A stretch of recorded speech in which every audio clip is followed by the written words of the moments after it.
Agora eu vou resolver o famoso problema da moto fazendo uma curva. A situação é a seguinte: tem uma moto, essa moto vai estar fazendo uma trajetória curva e essa trajetória tem um raio R e está sendo feita numa velocidade V. Na verdade, o que eu vou falar aqui é sobre um erro conceitual muito grave que é muito comum nos livros de física.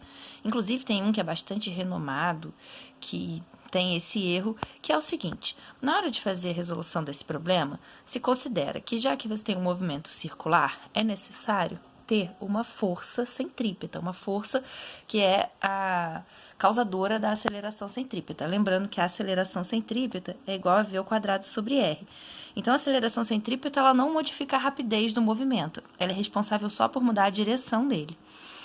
Então, normalmente, esse problema ele é resolvido assim. Coloca-se aqui uma força normal, e aí essa normal ela vai ter um ângulo de inclinação, que é o ângulo de inclinação da moto, porque a moto ela fica caidinha na hora que faz a curva. Então, aqui a curva está sendo feita para dentro aqui, né?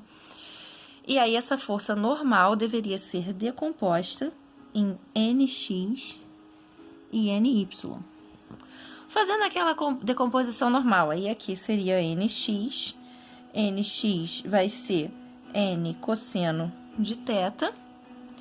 E aí, você faz os cálculos todos, né? O Nx, ele vai ser a força centrípeta, que é igual a massa vezes a aceleração centrípeta. Então, a sua resultante centrípeta seria essa componente da normal que aponta para o centro da trajetória curva. E aí, essa força, então, seria o Nx, que é igual a mv² sobre r. E aí, com isso, você poderia calcular quanto que vale essa suposta força normal a partir desse resultado aqui. Qual é o problema? Bem, o problema ele é gritante, ele é evidente. Por quê? A força normal, por definição, se chama normal porque ela faz 90 graus com a superfície no qual o objeto está apoiado. Então, a força normal aqui, ela existe, mas ela é vertical. Essa aqui é a força normal. Bem, então vamos pensar que força que é essa, porque esse problema ele tem que ter uma força centrípeta. E essa força, então, é só a gente pensar o seguinte: se essa estrada tiver com óleo ou com areia, alguma coisa que derrape, o que vai acontecer com essa moto? Essa moto vai escapar para fora da curva. Então, existe uma força que joga a moto para dentro da curva e essa força é a força de atrito. Então, qual que é o problema conceitual que está aqui? É que aqui, na verdade, o que ele está chamando de força normal é a força resultante que o chão faz sobre a moto. E o chão ele tem dois tipos de interação com a moto. Uma é a interação perpendicular ou normal, faz um ângulo normal, que é a própria força normal de apoio com superfície. E a outra força é a força na mesma direção do chão, na mesma direção aqui da superfície horizontal, que é a força de atrito. E aí, somadas as duas forças vetorialmente, a gente tem, então, essa força normal não, essa força que o chão faz sobre a moto, que se chamou até então de normal. Bem, mas aí eu fiquei me perguntando o seguinte: será que essa força que o chão faz na moto realmente tem a direção de inclinação da moto em si? Porque se for, esse problema está bem resolvido. Basta não chamar essa força de normal, entender que a força normal é essa e que essa componente aqui é a força de atrito. Só que aí, então, eu resolvi tentar provar que esse ângulo da força resultante do chão é o mesmo ângulo de inclinação da moto. E aí, para isso, eu vou usar uma estratégia que é a força inercial. A força inercial é uma forma que a gente tem de tratar um problema acelerado como se ele tivesse numa situação inercial, ou parado ou em movimento retilíneo uniforme. O que é isso? Isso é quando você considera, por exemplo, que você está dentro de um trem acelerado, e aí você pensa que você está em repouso e o trem está em repouso. O que vai acontecer pelo fato dele estar acelerado? Vão ter forças estranhas acontecendo. Por exemplo, se eu tenho aqui um trem, e aí ele tá um ônibus, e aí ele tem uma cordinha com uma bolinha pendurada no teto. E aí ele vai acelerar para frente. O que vai acontecer com essa bolinha pendurada? Ela vai ficar para trás. Se eu tô aqui dentro observando, eu vou olhar essa bolinha e vou saber que é por causa da aceleração. Então, normalmente a gente resolve esse problema fazendo aquela decomposição, né? Aqui vai ser a força de tração, você tem o Tx, você tem o Ty, e aí o Ty equilibra o peso e o Tx é o responsável pela aceleração.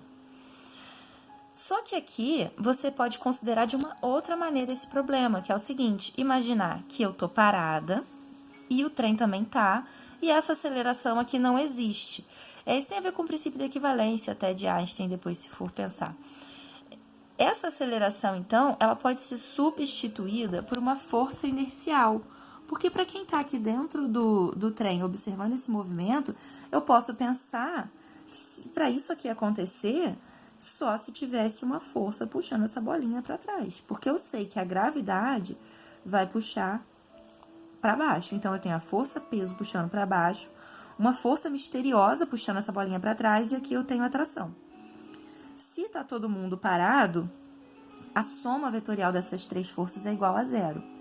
Que força misteriosa é essa daqui? É justamente a força inercial. É aquilo que a gente chama de força inercial, porque eu substituo, então, o fato de eu estar no referencial acelerado aqui, desse trem estar acelerado, por ele estar como se fosse parado, e aí essa força inercial, ela funciona como se fosse uma outra gravidade presente ali. Até se pode somar, eu não vou fazer isso agora porque vai complicar, mas pode até se fazer uma associação vetorial, uma soma, né? Na verdade, uma subtração entre a aceleração do seu objeto e a gravidade para criar uma gravidade fictícia e considerar o problema estático também. Na prática, eu estou fazendo a mesma coisa, eu só estou usando um método matemático diferente. Então, usando esse princípio agora, eu vou fazer o seguinte: eu vou desenhar agora os meus vetores, vou desenhar grande, para ficar fácil de ver.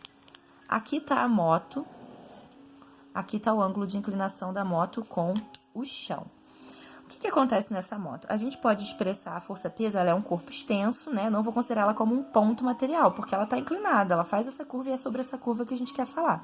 Então, eu vou considerar essa moto como uma barra extensa, e ela vai sofrer, não só vão estar aplicadas as leis de Newton, como a gente também vai ter que avaliar o momento, o torque.